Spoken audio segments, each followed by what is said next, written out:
This is a notice from the Department of Animal Disease Control.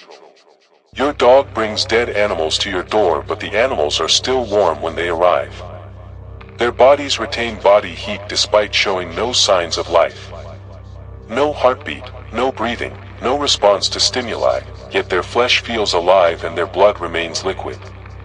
Your dog carries corpses that died seconds before delivery. Something kills animals in real time and hands them to your dog for immediate transport to your home. The timing suggests your dog waits at execution sites to collect freshly terminated specimens. The dead animals have human teeth marks on their necks.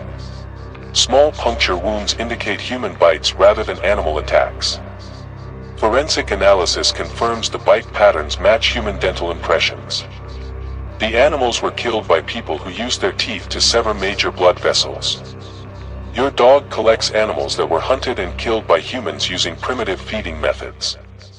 Something compels people to hunt small animals with their mouths and deliver the kills to your dog for distribution. Your dog brings you animals that belong to your neighbors. Mrs. Patterson's missing cat appears on your doorstep with its collar still attached. The Johnson family's rabbit arrives dead despite being kept in a locked cage. Pet birds from 3 different households are delivered within the same week. Your dog specifically targets animals that live in your immediate area and are owned by families you know personally. The pet thefts escalate from small animals to larger ones as your dog's collection requirements increase. Children's teeth marks appear on the dead animals your dog brings. The bite impressions are smaller than adult human teeth but show the same feeding patterns. Dental analysis confirms the marks were made by children between ages 6 and 12. Local children are hunting and killing animals during nighttime hours while their parents sleep.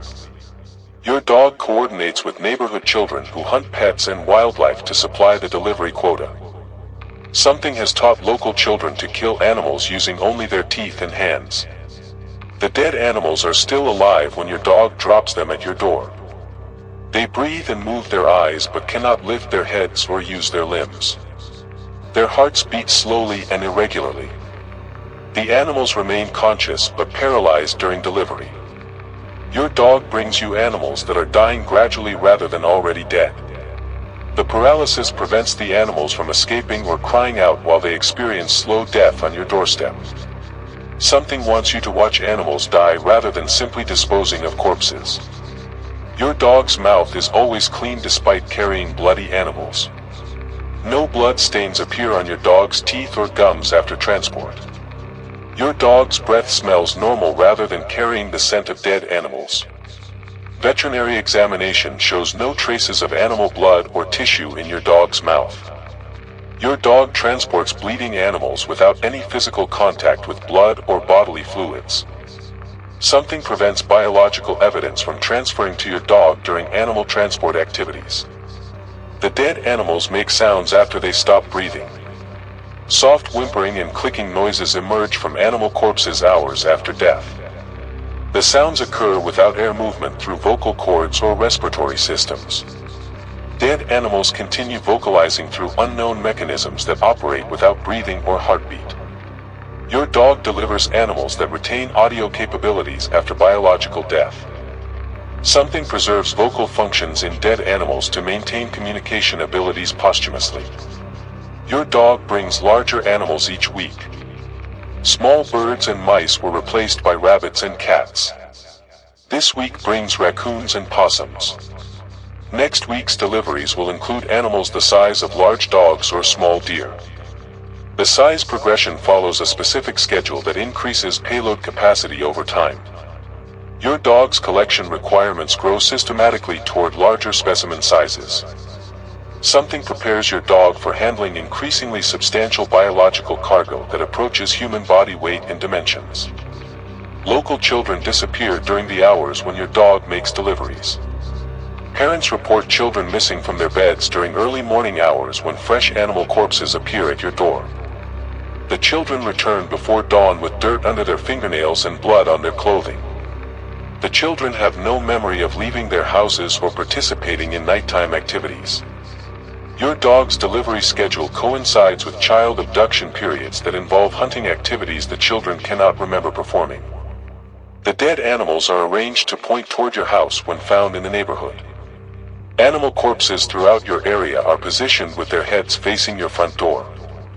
The directional arrangement creates arrows that guide observers toward your property. Every dead animal within a 6-block radius indicates your house as a central destination point. Your dog participates in area-wide animal arrangement that designates your home as the primary collection facility for biological specimens.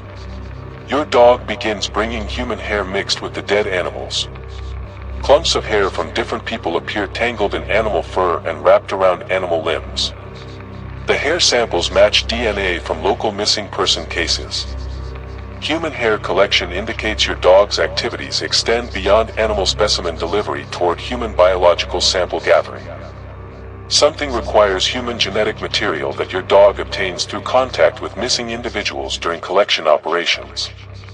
The dead animals start looking like people you know.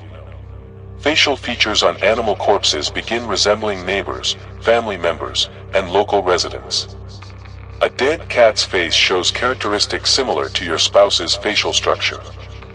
Bird corpses display eye shapes and mouth positioning that match your children's features. The animals retain their species characteristics while developing human facial similarities. Something modifies animal features to create hybrid appearances that combine animal bodies with human facial recognition patterns. Your dog stops eating regular food and only consumes pieces of the dead animals it delivers. Your dog tears flesh from the corpses and swallows raw meat while ignoring prepared pet food. The dietary change occurs gradually as your dog transitions from commercial dog food to exclusive consumption of delivered animal remains. Your dog's nutritional requirements now depend entirely on the biological specimens it transports to your door. Something has modified your dog's digestive system to require fresh dead animal tissue for survival. People in your neighborhood report seeing their missing pets following your dog during collection rounds. Dead animals that were delivered to your house are observed walking behind your dog during subsequent hunting expeditions. The deceased pets participate in new animal collection activities despite being clinically dead. Your dog leads groups of dead animals that assist with hunting and killing additional specimens. Something reanimates delivered animals to serve as hunting assistants for future collection operations. This transmission ends because your dog is bringing you something that is not an animal tonight. The final delivery will arrive at your door before dawn. We've seen it before, but now it sees you through your dog's collection network that has expanded beyond animal specimens to human biological material. Your dog's training program concludes with the delivery of human remains that match your family's genetic profiles. The animal delivery phase was preparation for human specimen collection. Your dog now hunts people instead of pets. Your family members begin sleepwalking to the front door when your dog returns with deliveries. You find your spouse and children standing motionless at the door in their pajamas, staring down at the dead animals. They remain in this position for exactly 1 hour before returning to bed with no memory of leaving their rooms. During these episodes, your family members' eyes remain open but their pupils are completely dilated. They do not respond to their names or physical contact. Something draws your family to witness each delivery and programs them to forget the experience afterward. The dead animals your dog brings have surgical incisions that are perfectly straight and precise. The cuts are made with medical instruments rather than animal claws or teeth. Internal organs have been removed and replaced with objects you cannot identify. Small metal devices and organic materials that do not belong to those species are sewn inside the carcasses. Your dog delivers animals that have been surgically modified in sterile environments by skilled practitioners. Something performs medical procedures on animals before sending them to your house through your dog's transport system. Your dog's shadow on the ground shows it carrying human bodies instead of animals. While your dog physically transports dead pets and wildlife, its shadow displays the silhouette of a dog dragging human corpses across your yard.